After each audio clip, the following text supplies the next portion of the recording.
이 시간에 함께 보실 하나님 말씀은 로마서 4장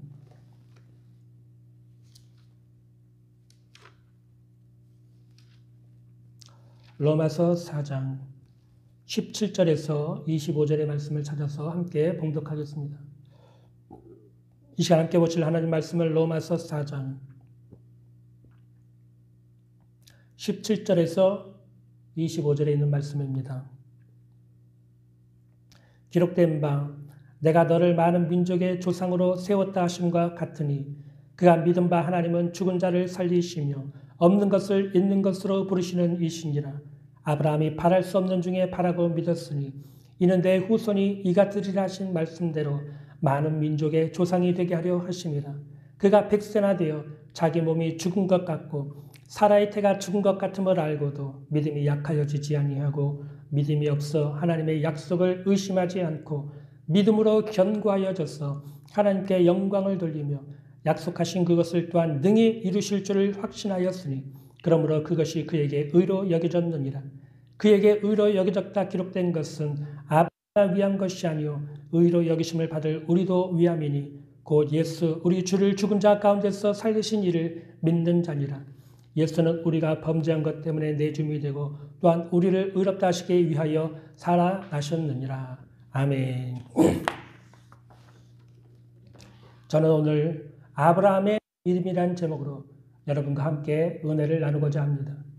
예수를 믿는 성도들이라면 모두가 다 어찌하든지 강한 믿음을 가지려고 하는 강한 마음의 소원이 있습니다.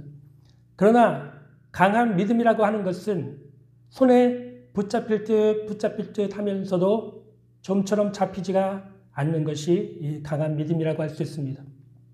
그러므로 오늘 우리는 강한 믿음을 소유했던 믿음의 상 아브라함, 믿음의 개척자가 되시는 아브라함, 또 믿음의 선배가 되는 아브라함의 믿음을 살펴봄으로써 우리도 강한 믿음을 가질 수 있는 방법에 대해서 함께 말씀을 나누고자 합니다.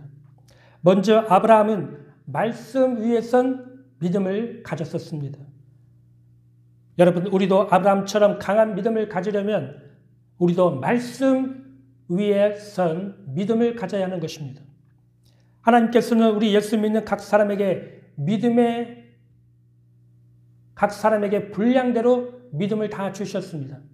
나는 믿음이 전혀 없는데요 라고 하는 분이 계실지 모르겠지만 그렇지 않습니다. 예수 믿는 사람에게는 그 분량대로 다 믿음을 주셨어요. 분량이 적은 사람은 적은 믿음을, 분량이 큰 사람은 큰 믿음을 하나님께서 각 사람에게 그 분량대로 믿음을 주신 것입니다. 그러므로 우리는 나는 믿음이 전혀 없다라고 생각하지 말고 나는 믿음이 있다, 나는 믿음을 가지고 있다 라고 분명하게 생각을 해야 합니다. 그러나 적은 믿음이든지 큰 믿음이든지 그 믿음을 사용하기 위해서는 그 믿음의 이유가 분명해야 됩니다.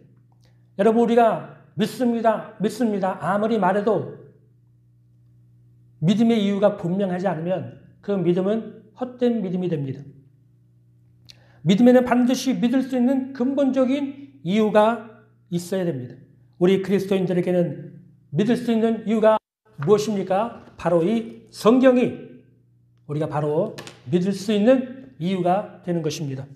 창세기부터 요한계시록까지 하나님께서 우리에게 주신 약속의 말씀이 있기 때문에 그 말씀이 바로 우리가 믿을 수 있는 이유가 되는 것입니다. 이 말씀을 믿지 않고서야 우리가 무엇을 믿을 수가 있겠습니까? 교회에 와서 사람들의 말을 믿겠습니까? 사람들의 이야기를 듣고 그 말을 믿겠습니까?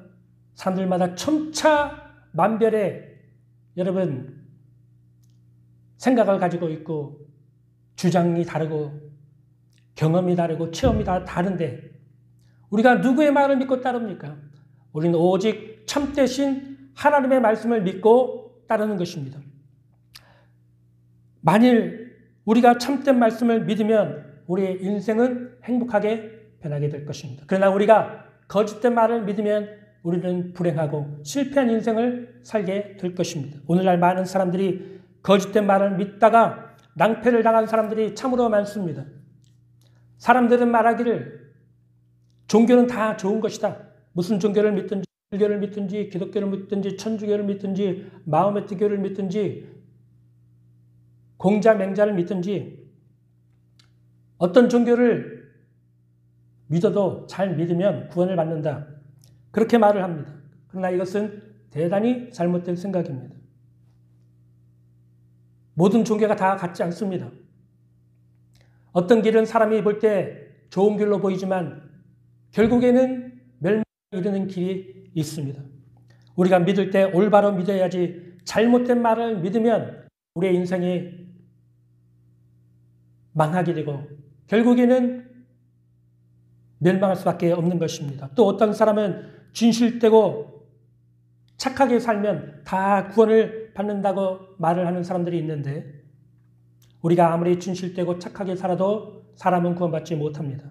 성경은 말하기를 육으로 난 것은 육이요 영으로 난 것은 영이라고 말씀하고 있습니다. 우리 모든 사람은 다 아담의 타락한 씨를 본받아서 태어나기 때문에 그 타락한 본성을 가지고 살아가는 한 죄를 밥 먹듯이 쥐면서 평생을 살아가는 것입니다. 타락한 본성으로 나오는 모든 행동과 말과 생각과 의지는 하나님이 보실 때 다 죄인 것입니다. 그러므로 사람이 아무리 착하고 선하고 노력을 해도 하나님이 보실 때는 다 더러운 죄로 보이는 것입니다. 그래서 육의 사람은 아무리 진실되고 착하게 살려고 해도 영의 세계와는 전혀 관계가 없는 동떨어진 사람이 된 것입니다. 영의 세계에 살기 위해서 우리 영이 새롭게 거듭나고 태어나야 됩니다. 어떻게 새롭게 거듭나고 태어날 수 있습니까? 성령의 감화 감동을 받아서 예수 그리스도를 구주로 믿고 영접하여 회개하고 죄사함을 받고 그 죽은 영혼이 다시 살아나서 하나님과의 관계가 새롭게 회복되어야 하는 것입니다. 그래야 비로소 우리는 구원을 받을 수가 있습니다. 이처럼 예수 믿고 구원받지 않고 사람이 스스로 노력해서 구원받을 수는 없습니다. 또 어떤 사람들은 현대 사상을 따르고 현대주의를 따르면 잘 살 수 있다고 그러는데 그렇지 않습니다. 과거의 공산주의가 그랬죠. 공산주의가 온 세상을 행복하게 만들고 온 세상을 변화시킨다고 주장했지만 공산주의는 실패하고 말았습니다. 오늘날 공산주의를 표방하는 나라에 살고 있는 백성들은 자유가 없고 자유를 제한받고 권리를 제한받고 있습니다. 가장 대표적인 것이 북한이라고 할 수 있죠. 공산주의를 따르는 사람들은 이미 실패한 역사라는 것을 우리에게 증명해 주고 있는 것입니다. 또 인본주의가 있습니다. 인본주의는 사람의 생각이나 사람의 계획이나 실천이나 행동이 세상을 아름답게 변화시키고 또 세상을 행복한 곳으로 만들 수 있다고 인간 중심으로 말하는 주의가 바로 인본주의인데 인본주의는 하나님과 관계가 없습니다. 인본주의를 주장하는 사람들의 생각처럼 오늘날 세상이 행복합니까? 오늘날 세상이 아름답게 변화되고 있습니까? 그렇지 않습니다. 인간의 탐욕과 인간의 죄로 말미암아 세상은 점점 더 악해지고 전쟁이 일어나고 있고 곳곳에 흉년과 굶주림으로 죽어가는 사람들이 세계 도처에 얼마든지 있는 것을 보게 됩니다. 또 우리가 살고 있는 우리 사회에 보면 끔찍한 범죄들이 일어나서 사람들을 때론 두렵게 만들고 염려를 끼치는 그런 끔찍한 사회적인 사건들이 일어나는 것을 우리가 보게 되는 것입니다. 그리고 인본주의는 우리 사회를 행복하게 하거나 좋은 것으로 변화시킬 수가 없는 것입니다. 또 오늘날 만연해 있는 황금만능주의나 개인주의, 욜로주의, 과학만능주의, 합리주의와 같은 사람들이 이 세상을 또 우리 개인의 삶을 좋게 만들어주고 행복해 줄 것이라고 행복하게 만들어줄 것이라고 하는 이런 주의나 사상들은 우리에게 편리함을 줄 수는 있어도 구원을 줄 수는 없습니다. 우리 믿는 사람들은 믿음의 대상을 그래서 올바르게 선택을 해야만 됩니다. 잘못 선택하면 자기와 자기의 이웃과 한 국가를 파멸로 이끌어갈 수 있는 것입니다. 그러므로 우리는 참된 말을 믿어야 되는 것입니다. 거짓말을 믿으면 안 됩니다. 마귀는 거짓의 압이라고 했습니다. 모든 거짓말 뒤에 마귀가 자리를 잡고 있습니다. 마귀는 우리를 도둑질하고 죽이고 멸망시키려고 하기 때문에 거짓말을 믿고 따라가다가 우리는 마귀와 함께 멸망하게 될 수밖에 없는 것입니다. 그래서 우리는 거짓된 말을 믿지 말고 참된 말을 믿어야 되는 것입니다. 참된 말이 무엇입니까? 바로 하나님의 말씀이 참된 말인 것입니다. 하나님의 말씀은 거짓이 없습니다. 하나님의 말씀은 우리를 참으로 사랑하시고 도와주기 위해서 하신 말씀인 것입니다. 하나님이 세상을 이처럼 사랑하사 독생자를 주셨다고 말씀하고 있는 것입니다. 사랑이란 반드시 증명이 되어야 됩니다. 하나님께서는 그 아들을 아끼지 아니하시고 우리를 위해서 내어주셨기 때문에 그 아들과 함께 무엇을 아끼지 않고 우리에게 선물로 주시지 않으시겠습니까? 하나님은 정말로 우리를 사랑하시고 영혼이 잘된 같이 범사가 잘되고 강건하기를 원하시는 것입니다. 도둑이 오는 것은 도둑질하고 죽이고 멸망시키려는 것뿐이지만 예수님이 온 것은 양으로 생명을 얻게 하고 풍성히 얻게 하기 위해서 오셨다고 말씀했습니다. 그러므로 다윗은 시편 23편에 말하기를 여호와는 나의 목자시니 내게 부족함이 없다라고 고백한 것입니다. 우리는 이런 하나님의 참된 말씀을 믿을 때 거짓에 속지 않을 수 있습니다. 우리가 살고 있는 이 세상은 마치 숲풀이 우거진 커다란 숲과 같이 많은 사람들이 그 숲을 헤치면서 살아가는데 어디가 어디인지 우리는 도무지 알 수 있습니다. 많은 사람이 나를 따라오라. 그러면 행복해질 것이다. 나를 따라오라. 그럼 부해질 것이다. 나를 따라오라. 구원을 얻을 것이다 라고 외치고 있지만 그러나 여러분 이 수많은 길들 중에서 오직 예수 그리스도를 믿고 하나님의 말씀을 믿고 따르는 그 길만이 참된 길인 것을 우리는 알아야 합니다. 아브라함의 믿음이 위대한 것은 아브라함은 참된 하나님의 말씀을 믿는 믿음을 가졌었다는 것입니다. 창세기 12장 말씀에 보면 하나님께서 75세 된 아브라함에게 나타나셔서 너는 너의 친척과 본토 아비집을 떠나 내가 내게 지시할 땅으로 가라.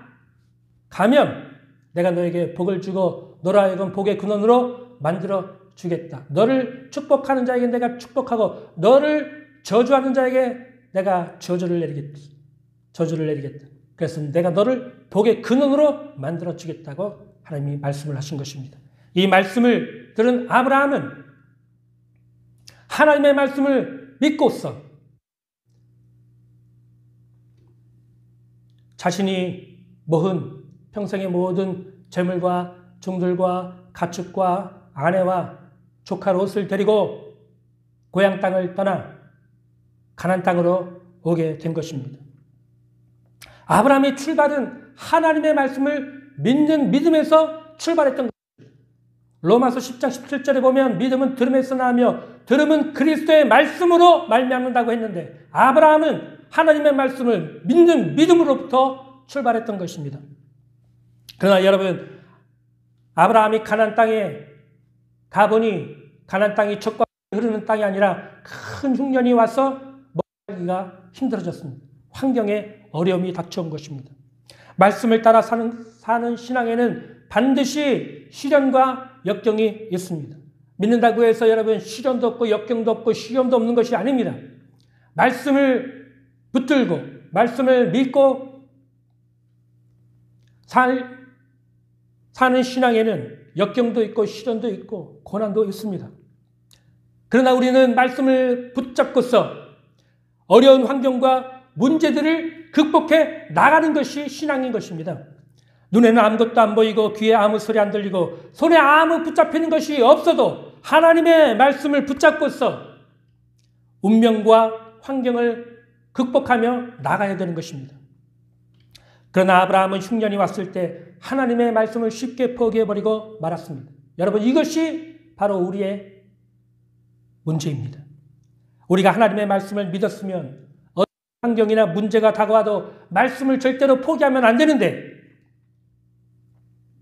우리는 역경과 환경이 다가오면 하나님의 말씀을 쉽게 포기해버리고 마는 것입니다. 하나님의 말씀을 포기하면 하나님을 믿는 믿음을 포기하는 것과 같습니다. 그 결과 우리는 어려움과 고난을 당하게 되는 것이죠. 아브라함은 가나안 땅에 흉년이 찾아오자 하나님의 말씀을 포기하고 스스로 애굽 땅으로 가서 살 길을 찾게 되었습니다. 하나님의 말씀을 포기하니 이제 자신의 지혜와 능력과 방법으로 살 길을 찾아 애굽 땅으로 내려가게 됐고 갈 때에 자기 아내를 여동생이라고 불렀습니다. 애굽 땅에 내려가니까 애굽 왕 바로가 아브라함의 아내 사라의 미모에 반해서 아내를 삼고자 했습니다. 아브라함은 즉시 아내를 동생이라고 하고 해서 자기 아내를 애굽 왕 바로에게 시집을 보내버린 것입니다. 여러분, 이 얼마나 수치스러운 일이고 곤란한 일이고 고통스러운 일이었겠습니까? 그러므로 말씀을 믿는 믿음을 가질 때 끝까지 말씀을 붙잡아야지.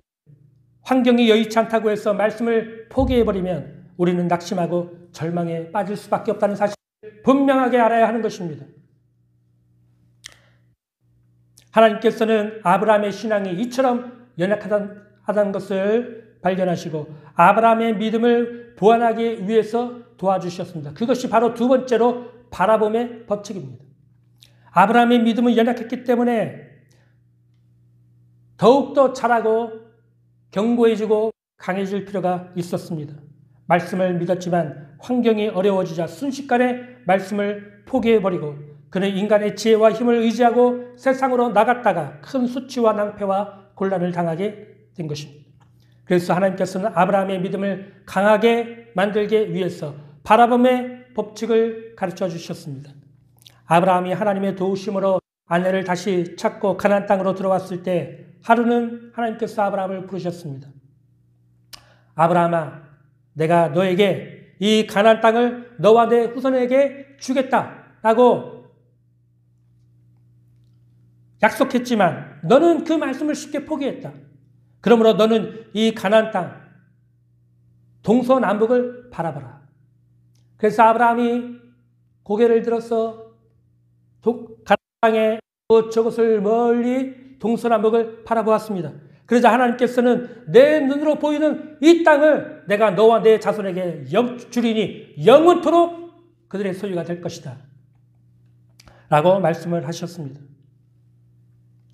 이것은 하나님의 약속의 말씀만 받지 말고 그것을 내 눈으로 직접 바라보라는 것입니다.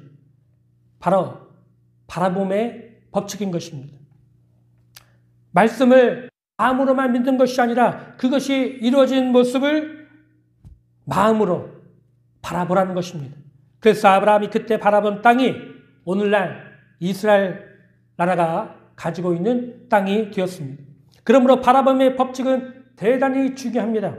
말씀을 믿는 신앙에 하나님께서 바라봄의 법칙을 통하여서 그 믿음이 흔들리지 않는 견고한 믿음으로 만들어주신 것입니다.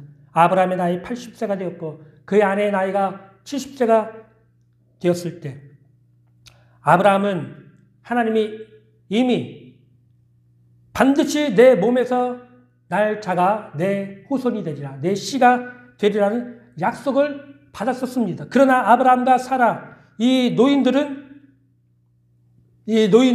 어떻게 자식을 낳을 수가 있겠습니까? 그런데 하나님께서 아브라함 나이 80이 넘었을 때, 사라의 나이 70이 넘었을 때 나타나셔서 내 몸에서 날짜가 내 후사가 되리라고 말씀을 하셨어요. 이때는 아브라함도 이미 하나님의 약속의 말씀을 포기하고 있었습니다. 그래서 아브라함은 이 말씀을 들었을 때 하나님, 그냥 집에서 길르고 자란 종 다메섹 사람 엘리에셀이 내 후사가 될 것입니다. 그렇게 말을 했던 것입니다. 말씀을 믿는 신앙만 가지고는 그 믿음이 환경이나 역경과 부딪히면 견디지 못합니다. 그러므로 여기에는 반드시 바라봄의 법칙이 더해져야 합니다. 그래서 하나님은 한밤중에 아브라함을 천막 밖으로 불러내셨습니다. 아브라함아 나와라. 밖으로 나와봐라. 아브라함이 밖으로 나왔습니다. 저 밤하늘에 쳐다봐라. 아브라함이 눈을 들어서 밤을 쳐다봤습니다. 수많은 별들이 반짝반짝하면서 빛나고 있었습니다. 저 밤하늘의 별들처럼 내 후손이 이같이 많아지리라. 하나님이 말씀을 하신 것입니다.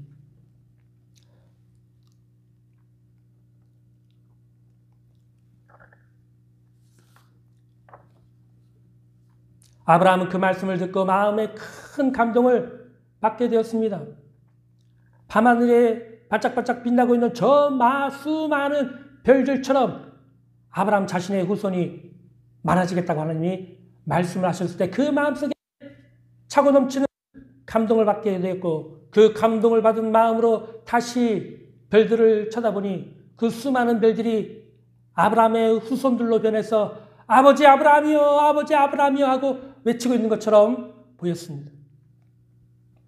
성경에 보면 아브라함이 이때 하나님을 믿었다고 기록하고 있습니다.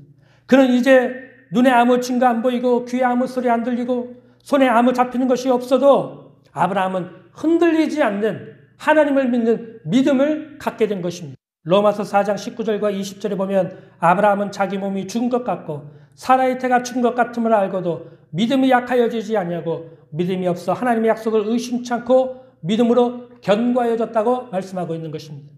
아브라함은 말씀을 믿는 믿음에 바라봄의 법칙을 더함으로 별들을 바라보았을 때 흔들리지 않는 믿음을 가질 수가 있었던 것입니다. 그 흔들리지 않는 믿음 위에 얻게 된 아들이 바로 이삭인 것입니다.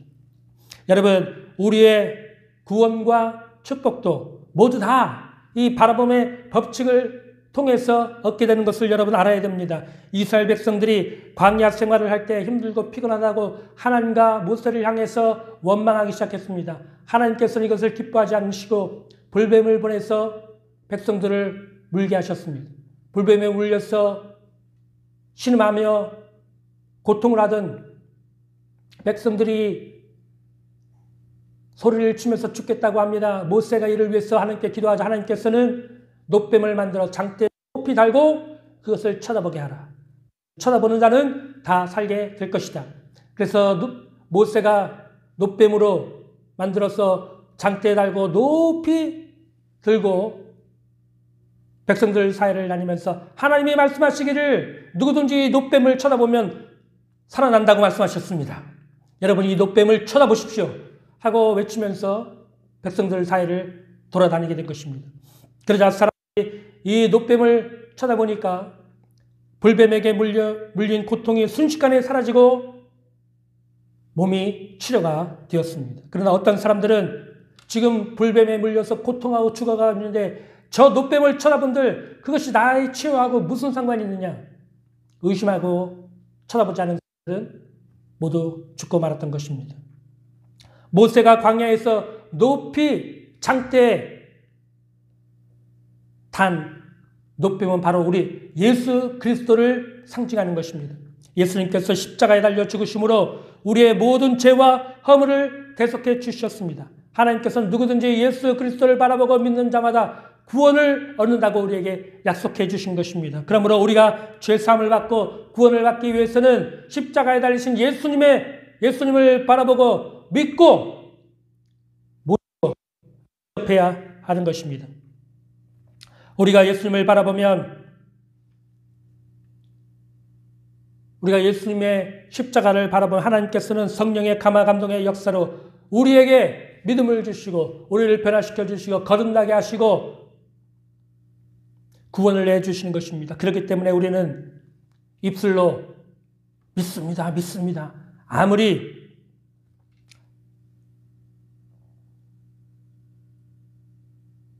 여러 번 말한다 할지라도 믿음이 잘 생기지 않아요. 그럴 때 우리는 예수님의 십자가를 바라보고 예수님이 십자가에서 몸짓고 피 흘리시고 고통당하시는 모습을 바라보면서 나의 죄와 허물을 위해서 예수님이 대신 피 흘려 죽으신 모습을 바라보고 믿어야 되는 것입니다. 그럴 때 우리 믿음이 강해지고 견고해지는 것입니다. 예수님이 십자가에서 몸짓고 피 흘려 죽으시는 그 모습을 바라볼 때 우리는 예수님이 흘리신 그 피로 우리의 모든 죄와 허물을 용서해 주시고 의롭다고 함을 주신 우리 자신의 모습을 바라봐야 됩니다. 예수님이 십자가에서 피 흘리신 것은 우리의 모든 죄를 청산하기 위한 값을 치르신 것입니다. 죄의 값은 사망인데 예수님께서 대신 십자가에서 죽으심으로 우리의 죄값을 다 청산해 주시고 용서를 해주시고 의롭다고 하시는 선물을 주신 것입니다. 그러므로 우리는 예수님의 십자가를 바라보면서 내 자신이 죄가 용서되고 의롭게 된 내 자신의 모습을 바라볼 수 있어야 되는 것입니다. 또 예수님이 십자가에서 죽으실 때 우리에게 의롭다함과 성령의 충만함을 주셨습니다. 그러므로 우리는 예수님을 믿고 난 다음에 우리 자신이 의롭게 되고 성령 충만한 모습을 상상하고 마음속으로 바라봐야 되는 것입니다. 또 예수님께서는 십자가에서 죽으심으로 우리의 모든 저주를 다 감당하셨어요. 어떤 사람은 아버지도 없이 고아로 태어나고 또 어떤 사람은 매우 가난한 가정에서 태어나고 또 어떤 사람은 환경이 너무나도 힘들고 어려운 환경에서 태어나서 평생 자신은 저주받았다고 생각하는 사람들이 많이 있습니다. 그런 사람들은 여러분 예수님의 십자가를 바라보고 여러분 예수님이 내 대신에 저주를 다 감당하셨고 나에게 아브라함과 같은 축복을 주셨다는 축복받은 자신의 모습을 상상하면서 바라봐야 합니다. 뿐만 아니라 예수님이 십자가에 달려 돌아가실 때 고통을 당하시고 채찍을 맞으심으로 우리의 모든 질병을 다 가져가시고 치유와 건강을 주셨기 때문에 우리는 예수님의 십자가를 바라보면서 내가 건강해지고 병에서 나은 모습을 바라보고 생각을 해야 되는 것입니다. 또 예수님께서 죽으신 지 3일 만에 다시 부활하심으로 말미암아 영원한 구원과 생명의 주님이 되신 것처럼 그 예수님의 부활을 통해서 우리가 부활 생명을 얻고 영생을 얻고 천국을 얻은 참된 영원한 소망과 행복을 얻은 내 자신을 바라보면서 기뻐하고 감사하며 하나님께 찬양을 돌려야 되는 것입니다. 이처럼 여러분 바람의 법칙은 우리의 구원과 축복을 받는 우리 신앙생활에도 적용이 되는 것입니다. 아무리 입술로 주님 내가 믿습니다 소리쳐도 소용이 없습니다. 우리 믿음은 환경과 문제 앞에 쉽게 꺾이고 넘어지고 좌절할 때가 많기 때문입니다. 그러므로 우리는 날마다 예수님의 십자가를 바라보고 내가 예수님의 피로 용서받고 의롭다함을 받은 내 자신의 모습을 생각해야 됩니다. 질병에서 치유받은 내 자신의 모습을 생각해야 됩니다. 또 저주에서 받고 축복의 사람이 된 것을 생각해야 됩니다. 죽음을 극복하고 정복하고 영원한 생명, 부활 생명을 얻어 천국을 얻은 내 모습을 바라봐야 되는 것입니다. 또 예수님의 십자가를 통해서 내가 의롭게 되고 성령 충만한 사람이 되었다는 것을 바라봐야 되는 것입니다. 그럴 때 우리 믿음이 연약해지지 아니하고 더욱 강해져서 어려운 환경을 극복하고 변화시키는 믿음의 사람으로 바뀔 수가 있는 것입니다. 오늘날 많은 성도들이 바라봄의 법칙을 모르고 잘 사용하지도 않고 그래서 자신의 힘과 능력으로 믿고 신앙생활을 하려고 하니까 환경과 문제 앞에 실패하고 낙심에 빠지는 사람들이 많습니다. 제가 어느 날 저녁에 기도회에 참석하는 중에 길을 가다가 두 부인에서 앞에서 부인들이 앞에 걸어가면서 이야기하는 이야기를 얼핏 듣게 되었습니다. 들어보니까 한 분이 이렇게 말하는 거예요. 나 딸이 하나 있는데 도대체가 얘가 정신이 없는지 시집을 가려고 할 생각이 조금도 없는 거야. 그래서 내가 이 딸을 시집가게 해달라고, 시집가게 갈 수 있게 해달라고 하나님께 수년을 매일 새벽 예배에 가서 기도하고 했는데도 이 딸이 도저히 시집을 갈 생각을 하지 않아. 그래서 이제는 포기하기로 했어. 그런 말을 제가 듣게 되었습니다. 여러분 중에도 이와 같은 문제로 낙심하고 고민하고 있는 성도들이 많이 있을 줄로 압니다. 문제입니까? 믿음으로 기도는 했다고 하는데 여러분 바라봄의 법칙을 사용하지 않은 것입니다. 바라봄의 법칙은 우리의 믿음을 강하게 해줄 뿐만 아니라 기도 응답을 받는 일에도 매우 효과가 있습니다. 우리가 기도한 내용이 이미 이루어졌다라는 모습을 우리의 마음속으로 생각을 하면서 이분이 만약 기도를 했다면 여러분 그 놀라운 응답을 받을 수 있을 것인데 이분은 바라봄의 법칙도 몰랐고 또 사용하지도 않았던 것입니다. 복음서에 보면 12년 동안 혈루증을 앓는 여인에 대한 이야기가 나옵니다. 그녀는 자신의 모든 물질과 지혜 방법을 다 써서 혈루증을 고치려고 했지만 오히려 가진 재산 다 허비하고 질병은 더 깊어만 갔습니다. 그런데 하루는 예수님에 대한 소문이 들려왔습니다. 예수님이 안진뱅이도 고치고 벙어리도 말하게 하고 귀머거리도 듣게 하고 소경도 보게 하며 귀신도 쫓아내고 문둥병도 고치며 죽은 자도 살린다. 예수님은 모든 질병을 고치시는 분이다라고 하는 소문을 듣게 된 것입니다. 믿음은 들음에서 나며 들음은 그리스도의 말씀으로 말미암는다고 했는데 이 여인이 예수님에 대한 소문을 듣자 그 마음속에 믿음이 생겨났어요. 그리고는 마음속으로 자신이 예수님 곁에 가서 옷자락만 붙잡아도 자신의 병이 나을 수 있다라고 하는 생각을 갖게 된 것입니다. 여러분 보세요. 어제만 해도 절망뿐이었고 소망이 없었던 이 여인이 이제 믿음이 생기자 마음속으로 바라봄의 법칙을 사용하고 있는 것입니다. 놀랍지 않습니까? 예수님의 옷자락만 만지면 자신의 병이 낫는다고 생각하다니 여러분 이 여인의 생각이 얼마나 놀랐습니까? 여러분 수십 년, 수년 교회를 다니면서도 이런 생각 한번 못 해보고 신앙생활하는 사람들이 교회에 오늘날 얼마나 많이 있습니까? 근데 이 여인은 예수님에 대한 소문을 듣자마자 바로 이런 놀라운 바라봄의 법칙을 가지고서 생각을 하게 된 것이죠. 당시에 혈루증을 앓는 병자는 사람들이 있는 곳에 갈 수가 없었습니다. 만약 그 사실을 속이고 사람들 속에 들어가면 돌에 맞아 죽을 수도 있는 위험천만한 시대였습니다. 그래서 그녀는 자신의 신분을 숨기고 자신의 병을 숨기고 몰래 군중 속에 들어가서 예수님 뒤로 가서 예수님의 겉옷자락을 만지려고 했던 것입니다. 그리고 그런 생각을 하면서 예수님의 겉옷자락만 붙잡아도 나는 나을 수 있다. 예수님의 겉옷자락만 붙잡아도 나는 나을 수 있다. 마음속으로 그것을 생각하면서 예수님 앞에 예수님께 다가가서 그 옷자락을 만졌더니 여러분 내 믿음대로 될지어다 라고 하는 말씀처럼 그 여인의 믿음대로 예수님의 옷자락을 붙잡는 그 순간에 즉시 몸에서 혈루증이 떠나가고 온전히 치유를 받게 되었습니다. 그러므로 여러분 바라봄의 법칙은 대단히 중요합니다. 아무리 말씀을 믿는다고 해도 여러분의 생각이 이를 받아들이고 이것을 생각하고 있지 않으면 믿음은 역사하지 않습니다. 기도는 응답되지 못합니다. 여러분이 말씀을 믿고 그것이 여러분에게 이루어진 모습을 마음속으로 생각하고 기도하고 그 모습을 자신의 모습으로 받아들이고 하나님께 감사하고 찬양을 해야 되는 것입니다.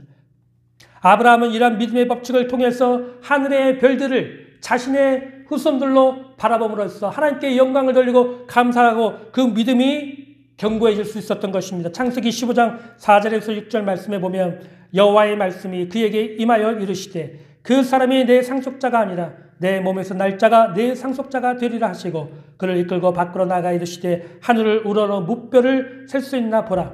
또 그에게 이르시되 내 자손이 이와 같으리라. 아브라함이 여호와를 믿으니 여호와께서 이를 그의 의로 여기셨다고 말씀하고 있습니다.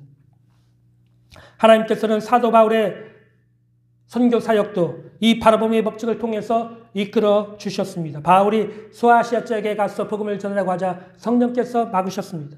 소아시아 지역 이것저것을 다니면서 복음을 전하라고 했더니 예수의 영께서 이를 허락하지 않으셨어요. 그래서 바울은 소아시아 지역에서 복음을 전하지 못하고 드로아로 내려가게 됐는데 그곳에서 그는 하나님께 자신의 선교 사역에 문을 열어달라고 간절하게 기도하고 있었습니다. 그러자 하나님께서는 밤에 환상을 바울에게 보여주셨습니다. 마게도냐 사람 하나가 나타나서 서서 건너와서 우리를 도우라 라고 하는 환상을 보게 된 것입니다.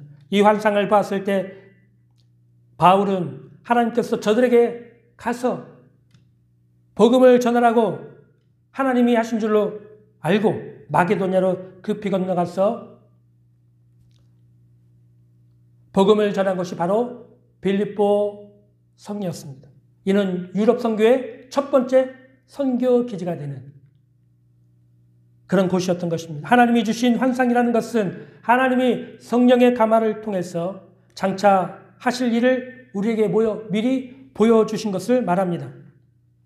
우리는 바로 앞의 일도 알지 못하고 내일 일도 알지 못하기 때문에 무슨 일을 어떻게 해야 할지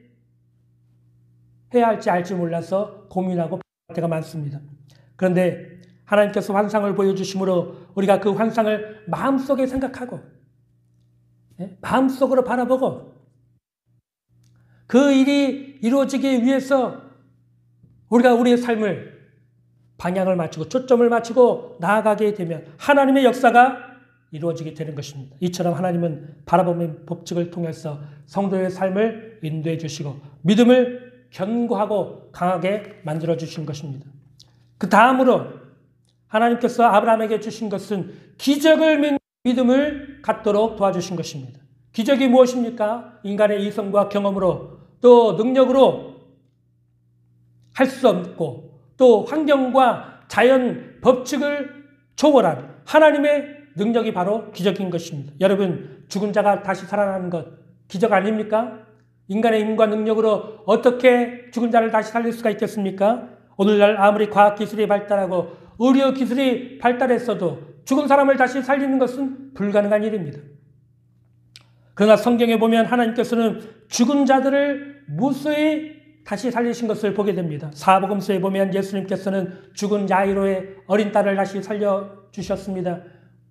과부의 죽은 외아들을 다시 살려내셨습니다. 죽은 지 나흘이나 된 나사로를 무덤에서 다시 살려내셨습니다. 예수님 자신도 십자가에서 죽으셨지만 3일 만에 다시 부활하신 사건들을 우리가 보게 되는 것입니다. 하나님께서는 이처럼 인간의 이성과 감각과 환경으로 만들어낼 수 없는 놀라운 기적을 일으키시는 전능하신 하나님이십니다.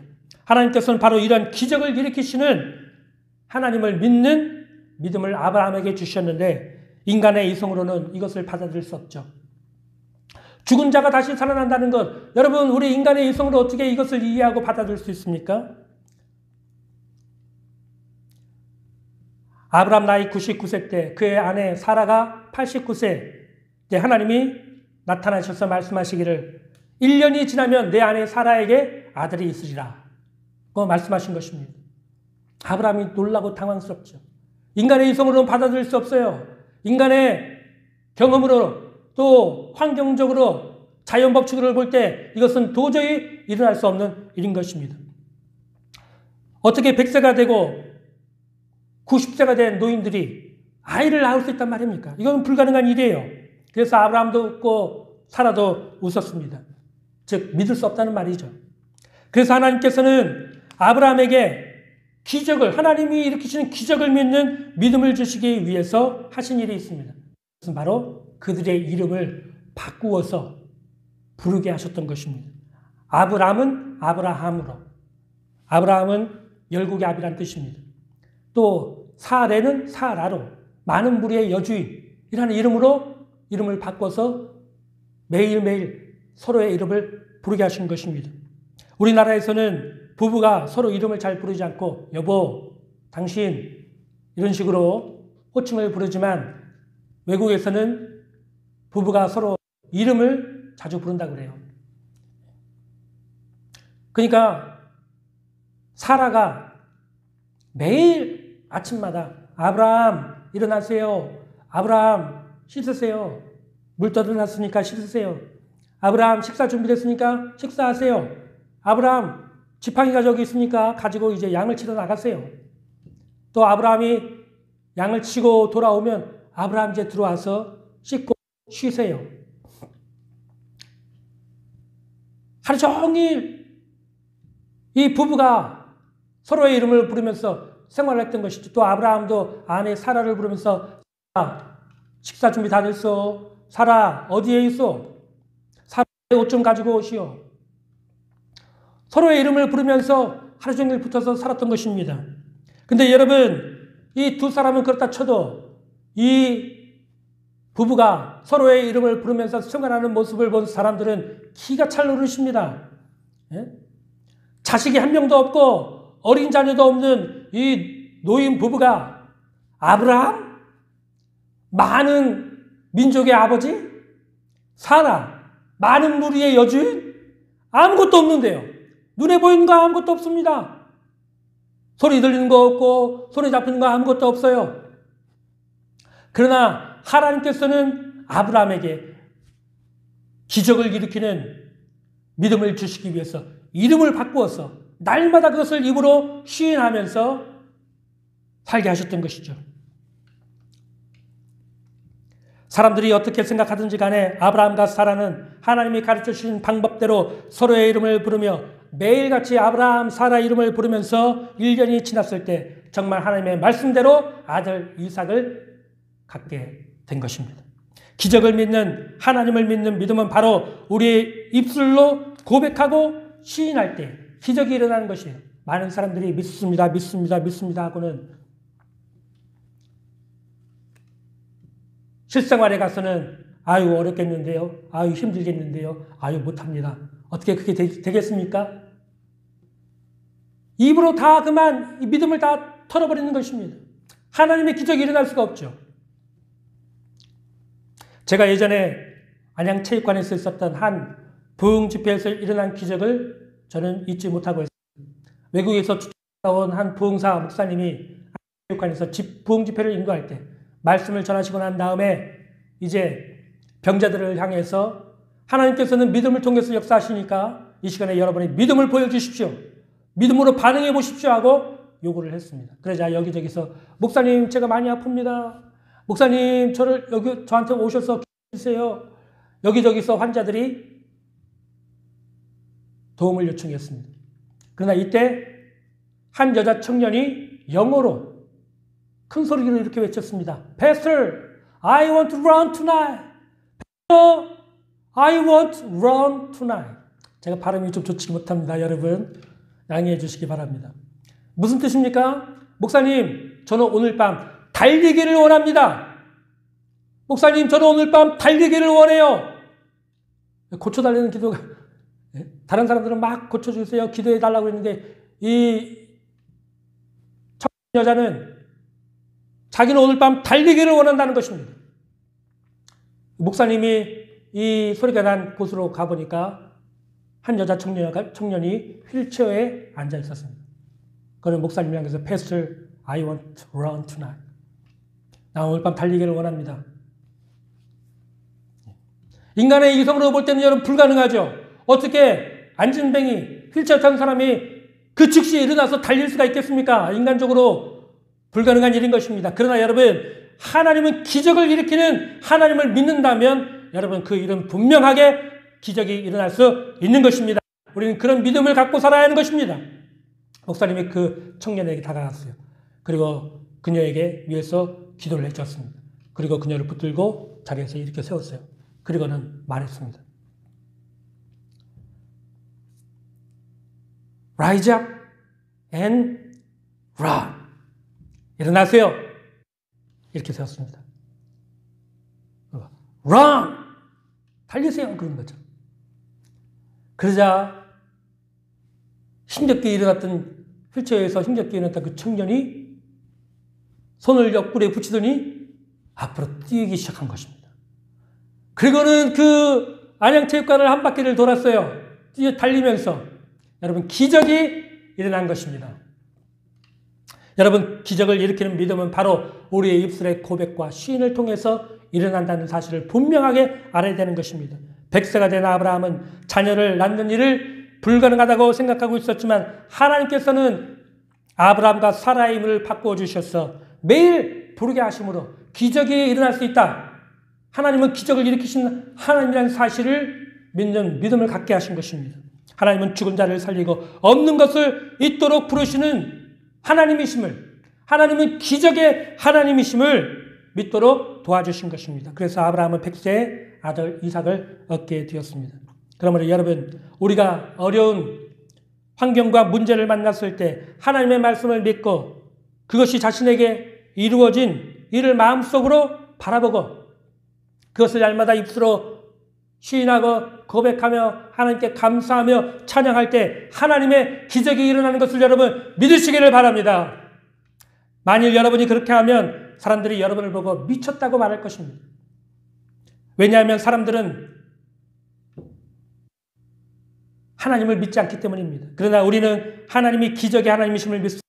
하나님은 말씀으로 이 우주 만물을 창조하고 지으셨습니다. 하나님 말씀으로 병을 고치시고 하나님 말씀으로 죽은 자를 살리시며 하나님은 말씀으로 파도와 바람을 잔잔케 만드신 전능하신 하나님이십니다.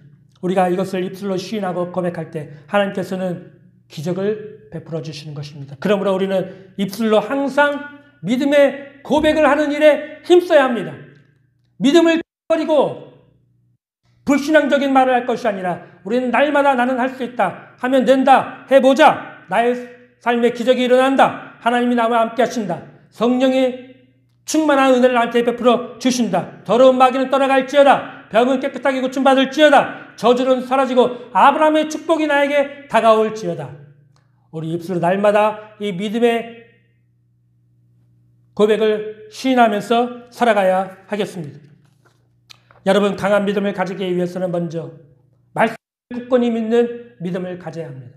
어떤 환경의 어려움과 문제가 닥쳐와도 우리는 말씀을 붙들고 믿다가 죽어도 말씀을 믿겠다고 하는 굳건한 믿음을 갖고 있어야 됩니다. 그러나 믿음은 문제나 환경 앞에 넘어지고 쓰러지기 쉽습니다. 그래서 우리는 바라봄의 법칙을 통해서 우리가 믿고 간구하고 기도한 것이 하나님께서 들으시고 이루어 주셨다고 하는 바람의 법칙을 통해서 그것이 나에게 이루어진 사실을 날마다 바라보고 그것을 입술로 시인하고 믿음으로 고백할 때 우리의 믿음은 놀랍게 강해지고 견고해지고 하나님의 기적과 같은 역사가 일어나게 될 줄로 믿습니다. 다 함께 기도하겠습니다.